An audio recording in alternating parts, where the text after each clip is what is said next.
Okay, what's up, friends? Today I want to show you three different initial sketching tools. First is your old Prismacolor Indigo Blue. Second is a pencil. It's the Faber-Castell HB. Doesn't necessarily have to be that particular flavor. And this is a very fancy imported Bic round stick medium pen.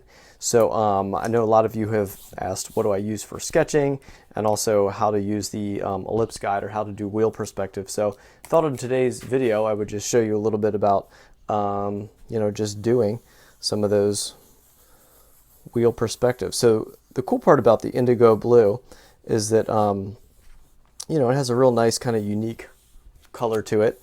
And here, can you guys see that? It has, it's colored pencil, so it's just what you would think. It's a nice colored pencil, and there isn't anything particularly magic about the Indigo Blue part of it, except to say that a lot of people, professional car designers, they like this Indigo Blue color. So if we were doing, a car like this, and for my method for those wheels, and I know this is like you guys were asking, hey, what about the ellipse guides in context? And I'll get to that. I'll show you. I just kind of guessed at an angle here to see if it makes sense. But the cool part about when you're sketching with the indigos, just like any colored pencil, the harder you push, the thicker the line gets and the bolder it gets. So as you're going, if you're just kind of playing with those lines, trying to get that center perspective just right, when you are confident in it, then you really lay down that line. So that's kind of a cool, it's a cool texture that you're going to get with this one. You definitely won't get this if you're using the Bic pen. So I'll just demo a little bit more on it, but you can see already, a lot of the lines that it's letting us carry back, and maybe this is some kind of Jaguar concept. I'm not really sure. We're just kind of playing here. If you're doing the wheels, just some advice on locking, not drawing like this, but locking your wrists and doing that motion with your elbow. That's going to help you really get that perspective motion, that muscle memory down. So I don't know what kind of wheels we're going to do here. Maybe something like this. And obviously there's no erasing going on during these initial sketches, but again, if you're using the vellum, what you might do now after you've done your initial sketches, and this isn't vellum, by the way, this is just drawing paper, you're flipping it over, you're doing the same thing on the other side. So now that we've got this, I might say, hey, my angle is definitely off on that, so I'm going to start with that, kind of course correct some of these. Don't forget to sharpen. Rich people, get out your electric one. Oh man, look at that. See, so don't drop your pencils, by the way. The more that you drop them, they break inside the the barrel of the pencil. So that's why you don't want to drop your pencils, because then you're sharpening them and they start to shatter. So I'm clearly having a malfunction here. Maybe I'll just start on this side and we'll get a brand new point going for you in this video. So maybe I'll title this video how to watch someone sharpen a pencil.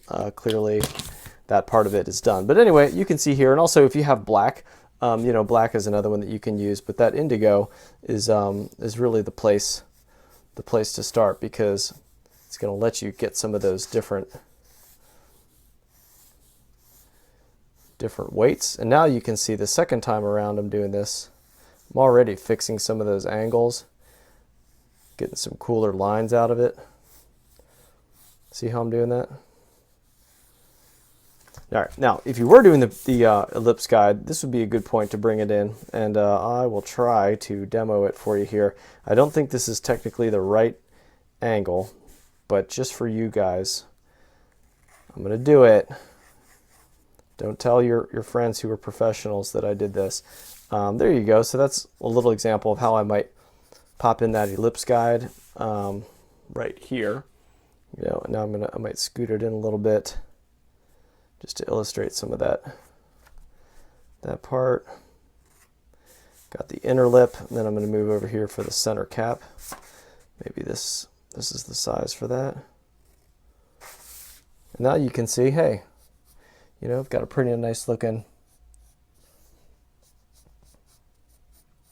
perspectivized front wheel there. So that's kind of cool. So that's how we do it. I think my guesstimate was pretty close, and you can see this ellipse guide is not big enough to do the rear tire, so we'll just skip it for now. But there you go. That's a little bit on that. Now, if we were going to render, or maybe I would just add chalk at this point.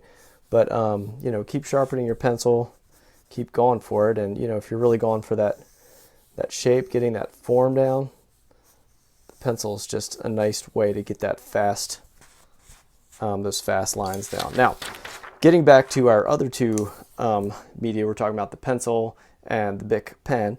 You know, obviously the Bic pen is going to be. Now, the thing about the Bic pen is that you know, it's definitely a different kind of feel to it,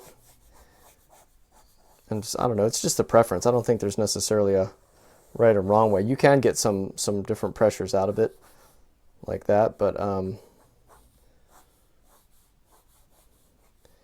if you were you know, looking to render this, flip it over, do some things like that, you're going to get a very different kind of feel. It's not as wispy as the you know, the pencil. The pencil has a much, you know, get a lot more thickness out of it. The pen is, I don't know, I just like it because I really like the thin lines for it.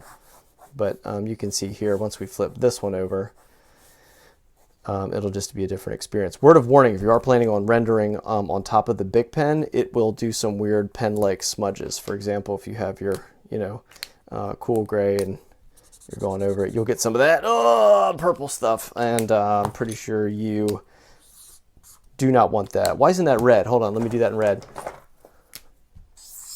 You do not want that, so just be aware. All right, and the last one for that pencil. You know, pencil's cool too. I think it's just up to you, preference-wise, how you want to do it. But if I were doing pencil, I might do, you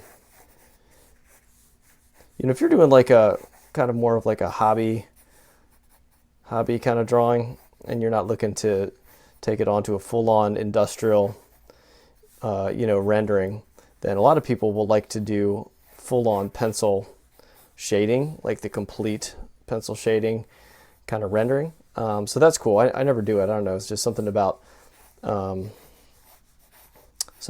pencil. I'm just not feeling that. But you know, here I'm just gonna do a little bit of a supercar rear end. Yes, I said rear end. So what? And you know, you can get some cool lines like this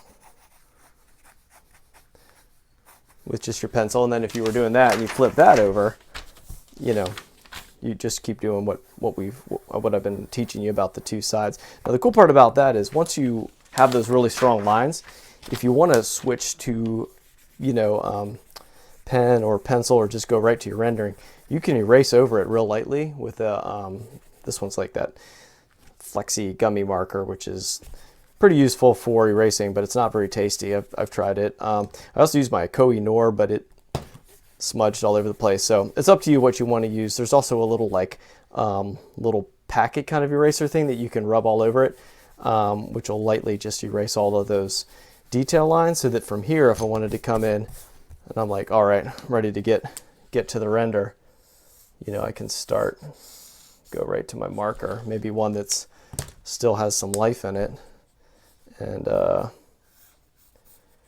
know, get right to it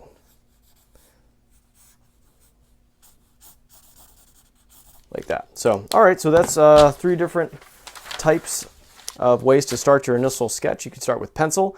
Any flavor is good. You can start with indigo blue, Prismacolor, or black, and then if you just want to use your good old-fashioned Bic pen, the choice is yours. So let me know if you have any questions. Subscribe to my channel, and I will try to teach you everything I know about car design. All right, later.